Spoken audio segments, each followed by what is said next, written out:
Hello everyone, कैसे हैं आप लोग। और कुछ पॉजिटिव न्यूज़ भी है और कुछ नेगेटिव भी है। और मेरे माइंड में क्या सारी चीज़ें चल रही, इतने दिनों से मैं वीडियोस क्यों नहीं डाल पा रही थी, ये सारा कुछ इस वीडियो में डिस्कस करने वाली हूँ।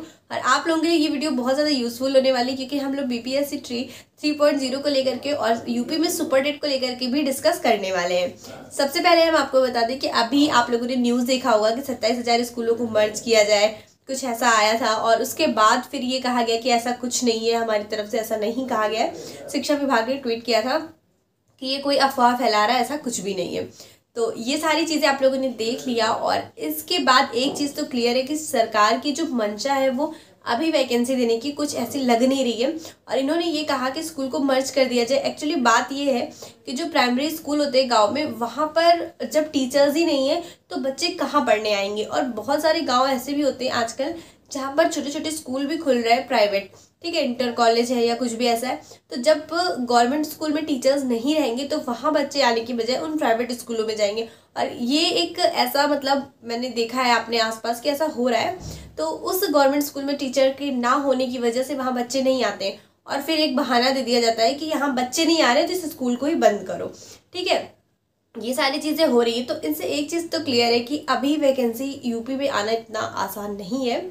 और मैं आप लोगों से कहूँगी कि आप लोग जो मैंने गलती करी वो आप लोग मत करिएगा। सबसे पहली गलती मैंने ये किया था कि बीपीएससी ट्री 1.0 का एग्ज़ाम नहीं दिया था। जिन्होंने दिया वो सेलेक्टेड है और बहुत ज़्यादा कट ऑफ भी नहीं गई थी। बहुत मेरी फ्रेंड्स ऐसे हैं जिनका हो गया उसमें, और कम मार्क्स थे और फिर भी हो गया, क्योंकि उसमें कट ऑफ ज़्यादा नहीं गई थी। तो एक ये एक अच्छी चीज़ थी कि जिन्होंने एग्ज़ाम दिया उनका हो गया। और बहुत सारे लोग ऐसे हैं जो एमपी में सेलेक्टेड है। इससे पहले एमपी में एक बार एग्जाम हुआ था जहाँ पर केवल एक एग्जाम होता है एमपी टेट करके, और उसके बाद वहाँ पर ज्वाइनिंग मिल गई थी। तो बहुत सारे लोग वहाँ भी जॉब कर रहे हैं। बट मैंने दोनों एग्जाम नहीं दिया था। और मैं तो बस यही कहूँगी कि अब ये वाली गलती, मेरी वाली गलती आप लोग मत करिएगा। जो एमपी टेट का फॉर्म आया था वो भी मैंने फिल नहीं किया है, बट आई होप आप लोगों ने फिल किया हो और उसकी तैयारी भी अच्छे से कर रहे हो। जिसका भी यूपी में टेट या सीटेट क्लियर है वो एमपी टेट आराम से क्लियर कर लेगा, जहाँ तक मुझे लगता है। बस चीज़ों को रिवाइज करना है, थोड़ा सा सिलेबस देखना है और थोड़ा सा प्रीवियस ईयर पेपर प्रैक्टिस कर लेना है। अगर आपने इतना कर लिया तो आपका एमपी टेट आराम से क्लियर हो जाएगा। आगे जो एग्ज़ाम होगा उसकी तैयारी आपको करनी पड़ेगी, ठीक है। तो मैंने अभी एमपी टेट का भी फॉर्म फिल नहीं किया। आई होप आप लोगों ने फिल किया और अच्छे से तैयारी कर रहे हो। अब बात कर लेते हैं बीपीएससी ट्री 4.0 को लेकर के। बहुत सारे लोग इसको लेकर के कॉमेंट्स भी करते हैं।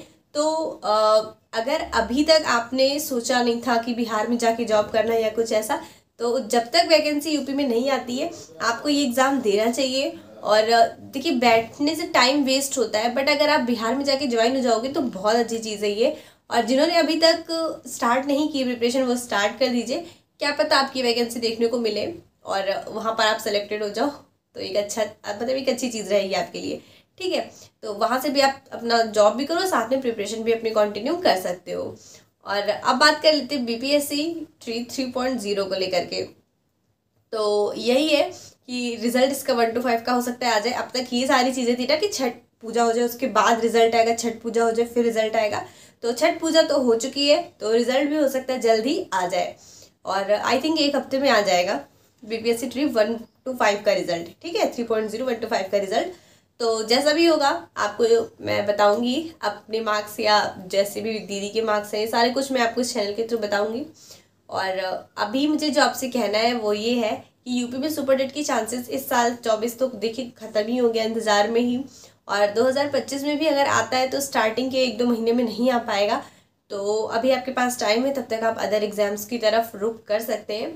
और ज़रूरी भी है, टाइम की डिमांड भी यही है।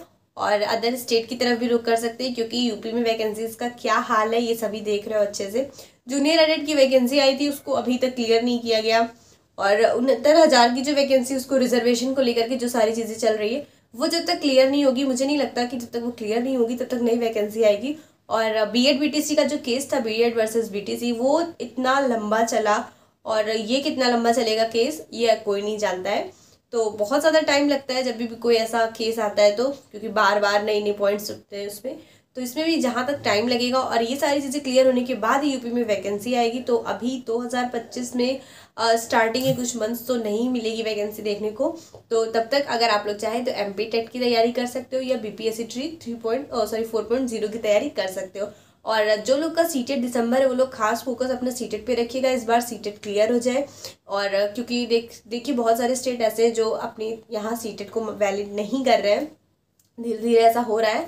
तो फिर भी जब तक वैलिड है आपको सीटेट क्लियर करना ज़रूरी है, DSSB के लिए, KVS के लिए। तो सीटेट अपना क्लियर कर लीजिए ताकि आने वाले टाइम में हेल्प मिलेगी आपको, ठीक है। और अगर कोई डाउट है, कोई क्वेश्चन है तो कमेंट सेक्शन में मेंशन कीजिएगा। मैं अगली वीडियो में आपके कमेंट्स पर डिस्कस करूँगी, तो मेरी आने वाली अगली वीडियो में अपने कमेंट्स को ज़रूर देखिएगा। और आज वीडियो बहुत दिनों के बाद आई है इसलिए मैंने प्रीवियस कमेंट नहीं लिया है, बट मेरी नेक्स्ट वीडियो में होगा। तो आप लोगों से मिलते हैं नेक्स्ट वीडियो में।